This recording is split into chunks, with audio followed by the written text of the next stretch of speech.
cannot tell you how long it has taken to get this imperfect lighting correct. And it's not correct. I'm sitting on an angle that I can't, I'm sorry. This is all smoke and mirrors.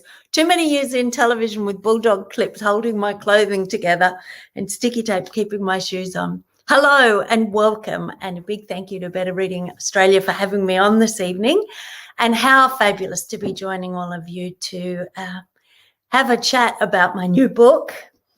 I have not been practicing this, obviously, because I was getting the lighting right. I look like I'm a puppeteer. This is my new book, My Daughter's Wedding.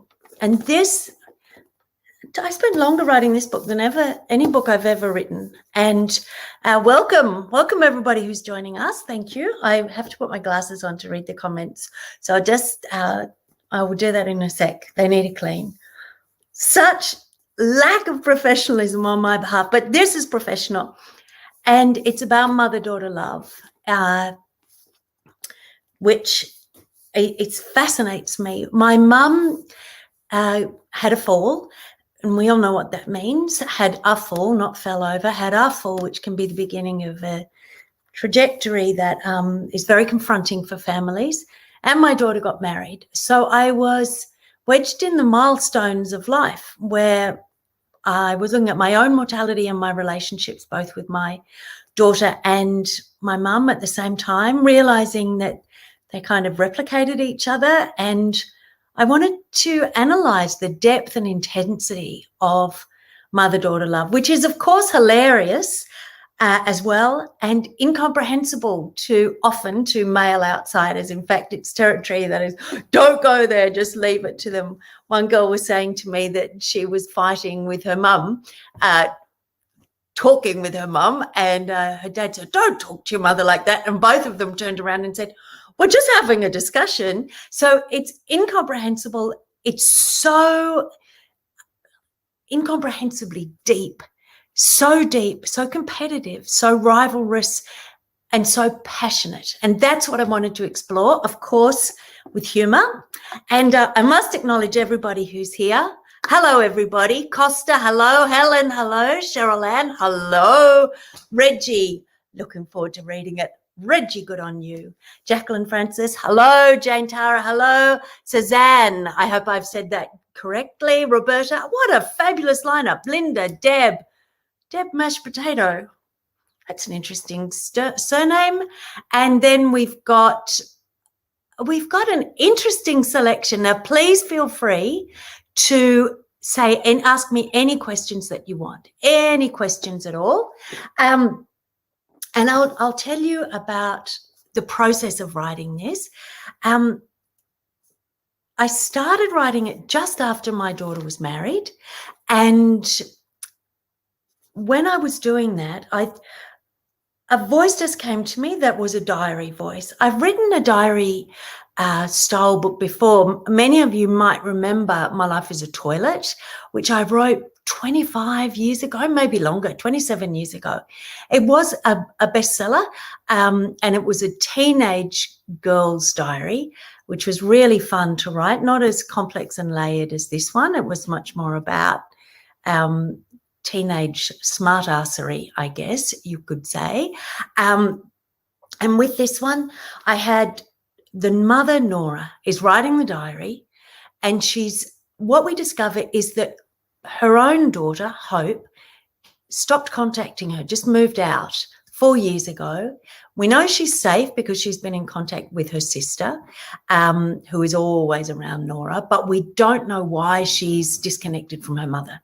And as any mum will tell you, that kind of disconnection or ostracization from your own children is heartbreaking. She's been guilt-ridden, searching her own heart and soul to see what on earth could have caused this. It's been anguish for her and also her elderly grandmother, who Nora has been too self-obsessed to notice, has also, of course, missed her granddaughter.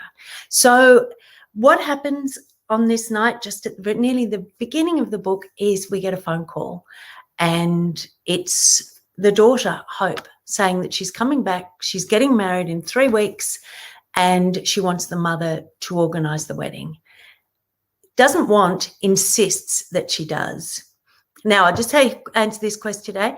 I bought the book today and really looking forward to reading it. I'll have a daughter and I had a mother. I wonder if you will have a daughter. It'd be easier in some ways if you have a son, I must say.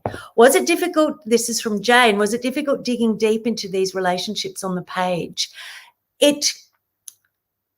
They're not my personal experiences. It's really interesting for any writer.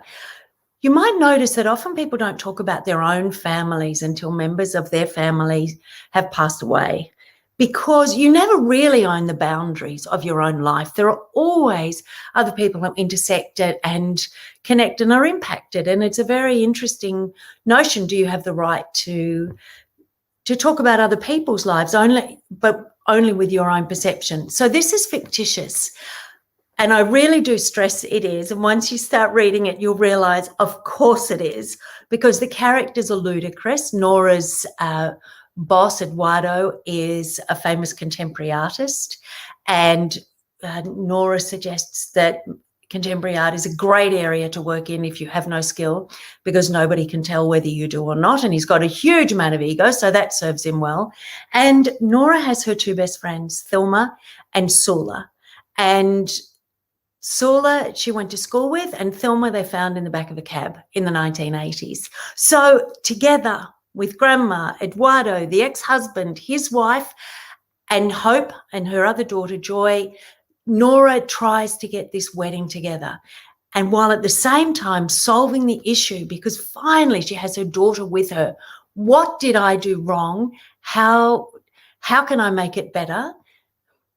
At the same time aware that maybe she did the same horrible treatment to her own mum. Anyway, sorry, back with the glasses. I did go to an obstetrician. I want to get new eyes. I'm not an obstetrician, an ophthalmist. I've also been to an obstetrician, but not to have my eyes checked. How many books have I written? Well, thank you, Lynn. I wrote my first book when I was about 24, only yesterday. I've written around 30 books. They're all for different ages, and there have been bestsellers for each of the age, for little kids, for teenagers, as I mentioned. I had a best-selling anthology of articles that I wrote for the Australian magazine many years ago, so that was a bestseller. One of the interesting things is that most people have a normal job of some sort, whatever normal means, to support their writing. But my writing from a very early age supported my family. I was a single mum, but I was a voice artist. And voice artists, we work for advertising, television, animation. But in those days, there were only a handful of people in the whole country ever did voiceovers. But you would start the week not really knowing how much income you would earn. And that's one of the reasons I have written so many when my children were little, because I knew, okay, if that's the advance and it takes me this long to write it, then this is how much money I can be assured of earning. So I haven't written 30 Ulysses. I've written however many for the little kids and the teenagers, and now the adult ones. I've done a couple of adult ones before, but I think this one is my best. Costa, what's the longest time it's taken you to write a novel? This one, Costa, this one. It has taken me, I started it 2 years ago, and I think many people have commented on how COVID has impacted on their lives.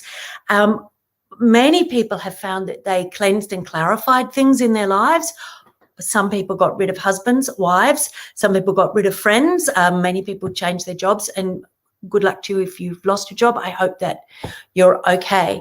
For me, when we were in lockdown, and the fact that I couldn't do live performing or corporate gigging or whatever, meant that I had so much more time to dig more deeply into this one. So it was 2 years, but the depth, it really made me realize that for the remainder of my career, which will probably be till I pop off this mortal coil, it's not about spreading myself over a whole lot of things, which I've done throughout my career, but digging deep into things, because I think the really good stuff is down deep. So I hope that answered your question, Costa. Agnes, which of your books do you remember most fondly when writing it? That is a sneaky question, Agnes. I love writing this one because this is the first book I've ever written where I would wake up in the morning and when I'd start writing, I'd had no idea where the characters were going to take me. So that was really exciting to me, and it allowed me to understand that I write from a subconscious process, that my book writes itself. It does mean that a lot of discipline is required in the rewrites, but I loved that process, and I loved because I wanted to answer the question too, what is this mother-daughter love? I didn't have the answer when I began, and I was exploring it as I wrote. So I enjoyed that exploration and was surprised, back with the glasses, which my obstetrician did not give me. Out of all your creative pursuits, what do you enjoy the most? Well, thanks, Jane. What do I enjoy the most? Painting is the most physically good because you get to stand up and move around and lift heavy things, and you can talk to your pals at the same time. Writing is the hardest because it's very hard to do that with children sitting on your head or anyone around you. You have to go into the zone. So which ones do I enjoy the most? Do you know, I love singing, but my singing partner doesn't seem to like singing with me as much as I like singing. So if we could all just apply pressure there. Singing is great because singing is like acting or improv. The power of more than one is extraordinary when two voices come together or a choir comes together or improv on stage. It's magical what you can all add to each other's stories. But I guess that's what I found in this book, was that the other characters added those perspectives. Okay. Amanda, could I read an excerpt, please? Yes, I can, Amanda. Linda says she loves the title. Thank you very much. And Cheryl said, and you were painting, exclamation mark. Yes. My daughter's wedding, this is from Carol. Is the book as light as the title? Well, Carol, it's a remarkable book that is both hilarious and yet profound. It does look at motherhood in the sense of, and I mentioned this in a couple of interviews, how the umbilical cord is cut, but the scissors only make it invisible. It talks about as any mother or daughter will know, so and sons as well, we've got lots of blokes with us today, thank you, welcome, that if a mum's cold, she puts the jumper on her children. If she's hungry, she feeds the children. We've often heard that phrase, a mother's only as happy as her unhappiest child. And that's what's explored here. So in answer to your question, there's pain in this book. She's really hurting. She's a single woman. Her friends helped her raise, her friends and her mum helped her raise hope and joy. And she did the very best that she could. And somehow it hasn't been enough. And lots of people have issues with their mums, lots and lots of them. There wouldn't be many mums who didn't try their hardest. We often don't look at our mums as three-dimensional creatures. We see them as characters. This is the expectation of a mother. And where in this book, of course, you're looking at the unrealistic expectations demanded of you, while at the same time you've asked exactly the same unrealistic expectations of others. You have such a humorous writing style. This is from Emily. Hello, Emily. Why do you think you find yourself gravitating towards this voice the most?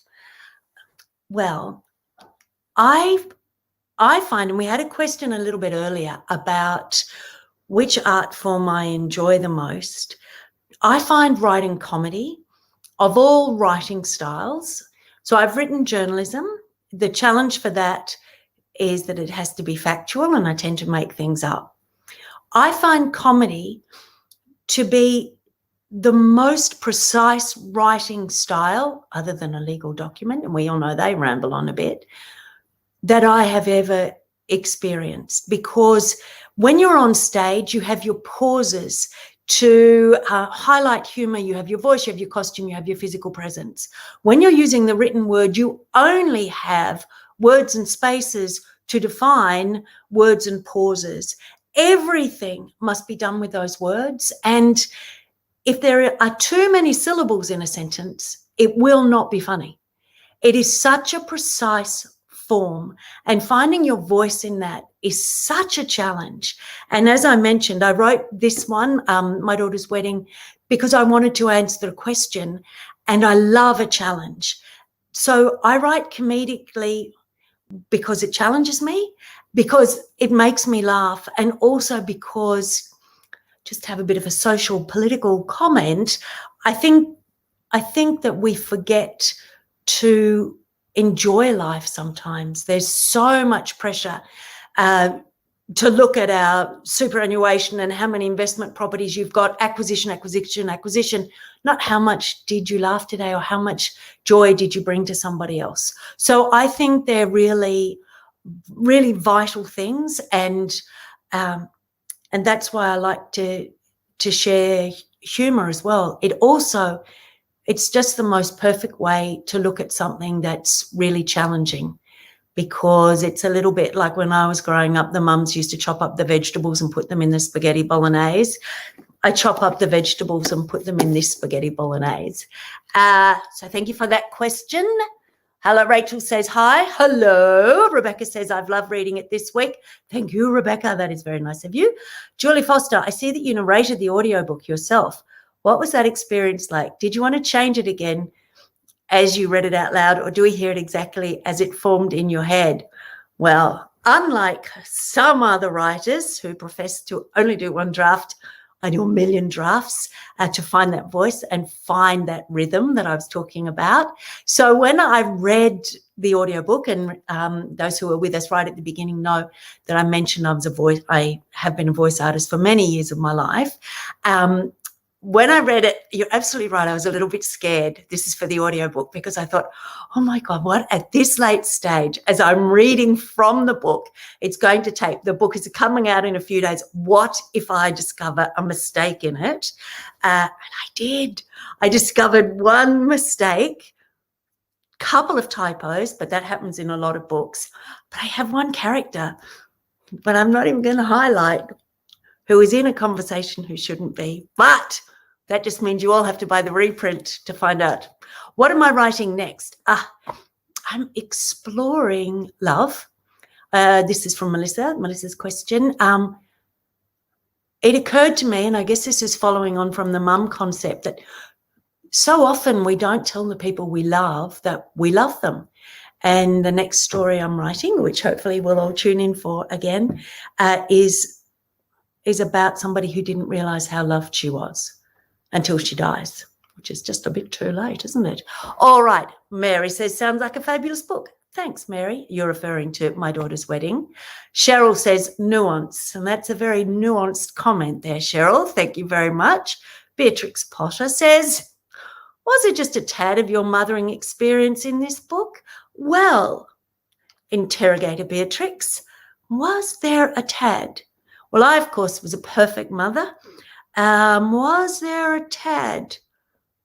Only subconsciously, but I really don't think so, and I really, really, really tried not to. And my daughter read it, and she highlighted any bits that could possibly refer to our own family, and I removed them because I'm terrified of impacting on friends and family. Weirdly, my friends have not asked if they're in the book. Old boyfriends have also not asked. And if I can give you a bit of a tip, there are some qualities of old boyfriends in the characters. Tina Brown, I'd love to interview for my publication. Oh, that's very nice, Tina. Regarding my writing process. Oh, my scary, scary, scary writing process. I'll tell you what that is.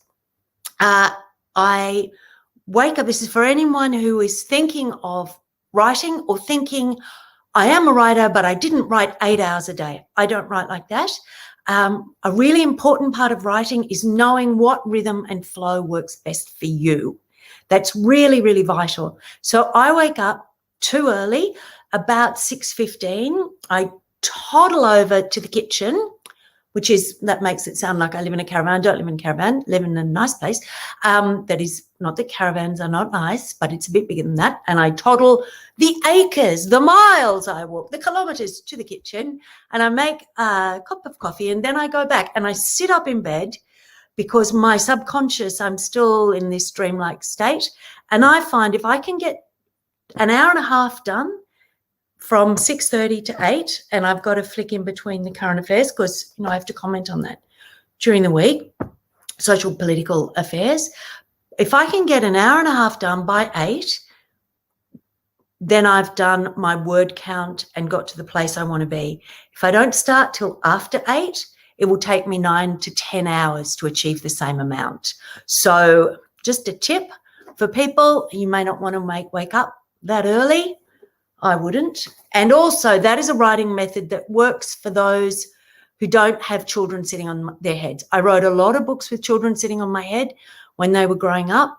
And I must say, that disallowed me from getting as deep, as I mentioned, into the stories, because I think that creativity is like the ocean. On the top are the bits of plastic and rubbish and hoo-ha, and right down the bottom is the treasure. And that's, you have to dive down deep. And in our society, you're allowed to go down a little bit and then pop back up, and a little bit and pop back up, and a little bit and pop back up. And the goodness is down here, but we only often hang around with the plastic bags. How did it feel to finally hold your book in your hands, and did you like the cover design? Well, I drew that, so I have to like the cover design. And my publishers are so fabulous. So, okay, those fingernails look dirty. That's paint. It is paint stuck under my fingernails. So my apologies. How do I hold the book without showing you that? Yeah, so I drew this, and I'd never drawn a cartoon before, and I had this concept. My publisher is absolutely fantastic, and we kept looking for an image that could sum up what the wedding is, that could telegraph that this is funny and silly and chaotic all in one image. And so I said, this took lots of backwards and forwards, and I said, okay, I've got an idea, and we were going to get an illustrator to do it. And then I thought, but the idea is everything. So I Googled New Yorker magazine comics, cartoonists, because they were the only ones I could think of who would all be en masse. And I stared, how do people do eyes? How do people draw dresses?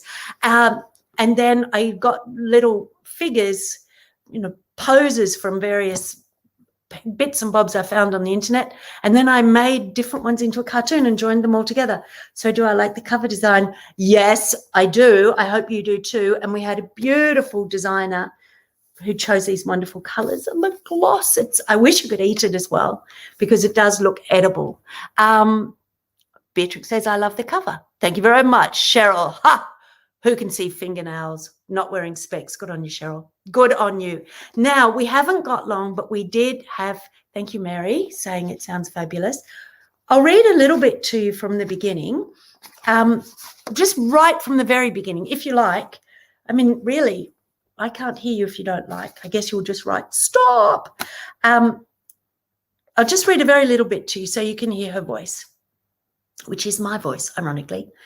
In my apartment, March 23, my living room, 1:07 a.m. Dear Diary, hello, do you remember me?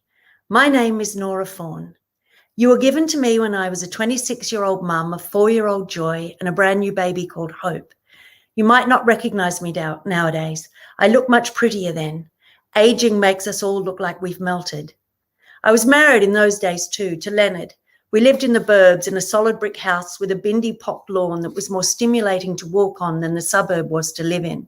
I secretly wanted to be an artist. I found an injured bird on that lawn once. I used to love finding injured birds. I liked talking to them and singing to them and protecting them until they healed.